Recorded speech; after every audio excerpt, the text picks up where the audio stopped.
What's a red flag in a movie that shows it's gonna suck? Heavy exposition in the beginning, as in telling the story too much and not showing it. Hey, we've been brothers here in Philadelphia where we live our whole life. Let's stick together while mom is dying of cancer and dad is a no-show. The intro of Back to the Future is one of the best examples of showing a story. In a short time, they pan over Doc's shop, and what they shows tells the audience so much about who the characters are without a single word.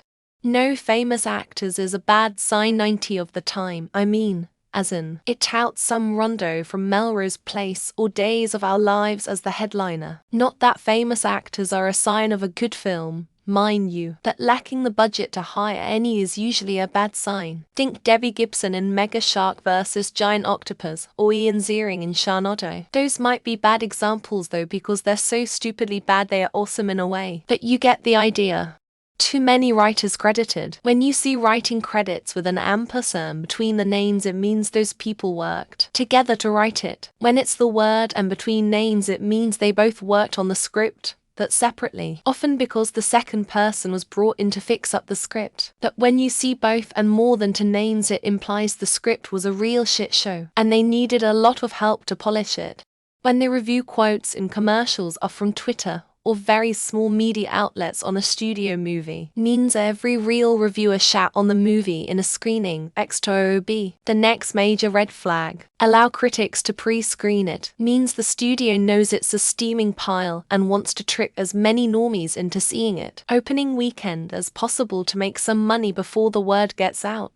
Underrated sign I don't see discussed often when the trailer is confusing in a way that tries to make it seem highbrow or intriguing. Perfect example of this is Reminiscence, that 2021 movie with Hugh Jackman. Trailer is supposed to make you think it's gonna be like Inception or something, but in reality it makes no sense, because if it actually hinted at the movie, people would realize it's dumb. Directed by Zack Snyder. I'm sorry. I agree that his movies are visually stunning, but Jesus Christ, are they unwatchable as films. If style over substance is your thing, that's fine, and I get why you'd love his movies. But as stories, they're terrible. All of them. And I cannot understand how studios keep giving him carte blanche on these massive properties. When you see it advertised heavily by a small convention, and there isn't any general hype or interest. It happened with Valerian and the City of 1,000 Planets. It happened with Terminator Dark Fate. It happened with The Predator. It happened with Indiana Jones and the Dial of Destiny. It's become my #1 prediction source. The music. Within the first 10 minutes of a movie. If the music is hard to explain but it just doesn't fit, or it never, ever stops playing, or tries to change the tone of the scene. Not a movie. But if you watch a murder dramatization, that style of music over a movie is an immediate red flag to me. The most typical classic rock songs played during the trailer is a dead giveaway. No imagination or creativity. Also, when they start mentioning the people behind X movie, it usually ends up being a random producer on a previous hit movie. This one has no one of note except for that producer guy from that movie.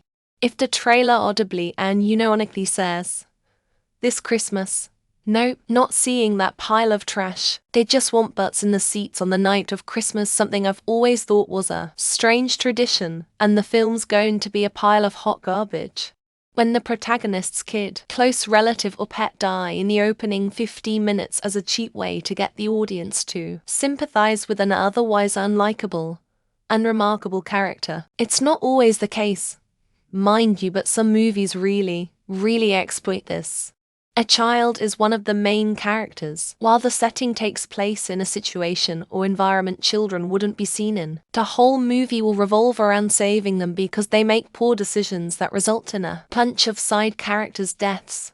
Bad font choice in the opening credits poster design. Not always the case, and good taste in font doesn't mean good movie. A bad taste in font usually means I'm not going to be into the choices made that follow it. Ultimate judge a book by its cover approach. Any sequel follow-up that is done years decades after the original. There is a shelf life on the magic created by a really good movie. And if too much time passes, that magic is gone and cannot be recaptured in later films. You can't go home again. Lots of ADRD lines. You see the back of a person's head but hear all of their dialogue, which means the actor was likely not filming that day. It's not an uncommon thing, but in really bad movies you notice it happening multiple times throughout. Isolated from ads that you absolutely used to be able to tell based on the intensity of the ad campaign. Basically, if a studio thought a movie wasn't going to do well, I think they'd over-advertise it. When instead of talking up the plot, the idea, the vision, the setting, the journey, they talk about the orientation, skin color, sex of the actors. When that is what you lead with, you have forgotten to make a good movie. Name of the director makes me not even bother watching it. Classic example is U-Bowl, the undefeated king of all infuriatingly abysmal unwatchable heap of garbage movies which he assembles and tortures the audience with. When the trailer gives absolutely no clue what the movie is about, and is just a bunch of random jump cuts. Bonus points if it has celebrities in the ad who aren't in the movie. Looking at you, Argyle. That you can tell what's going to happen by trailer alone. Even if a trailer is a little more airtight on details, you can just follow along and compare it to what movies you've seen to get a good idea. Michael Ironside. Nothing against him in particular, but I can't remember him ever being in a good movie. The moment I see his face, I immediately know the flick is going to be at best a B-movie. A ton of production company logos at the beginning. Movies that have a bunch of different blah blah studios production credits. Any movie with, say, 5 studios involved has been over-engineered. Way too many A-listers in the hope they can carry the mediocre project. Also using the name of a director who made one really good movie. Acting like everything after will automatically be gold. As you know, Bob, any movie or film that has to verbally explain important plot details rather than taking advantage of the medium and showing me is a tiresome experience in my opinion. It seems to me these days any movie that has a strong social media campaign, and you cannot go a day without seeing an ad or a trailer. Every one of those movies end up sucking. First 5 minutes is all verbal exposition. Like Christopher Walken once said, you're telling me everything and showing me nothing. Show me the story.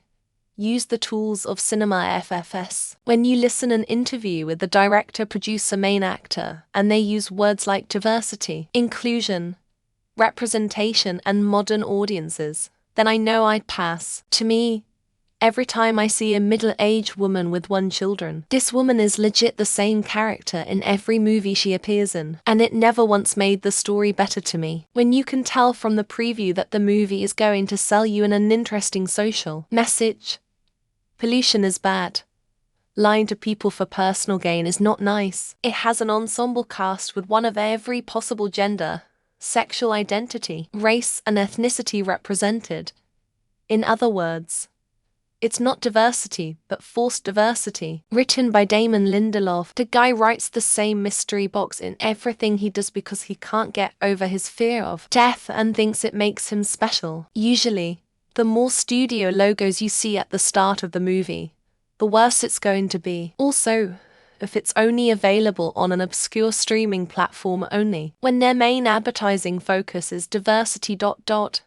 Diversity is important, don't get me wrong, but when the whole shtick is centered around it, it's going to be bad. When the movie has the entire cast filled with famous movie stars, it usually means the script sucks and they can't make any good use of these capable actors. When it's over-marketed weeks in advance. I think I've seen at least 3 ads since mid-January for this Bob Marley coming out, and I just know it's gonna sting. Slow silent intro where nothing happens for the first 5 minutes of the movie. I found a vast majority of movies that start off that way end up sucking. Directed by Alan Smith, the fake name directors use when they don't want their own name attached to the project but were obligated to complete the film. If the film's production history reads like a soap opera, you might as well grab some popcorn because drama is guaranteed.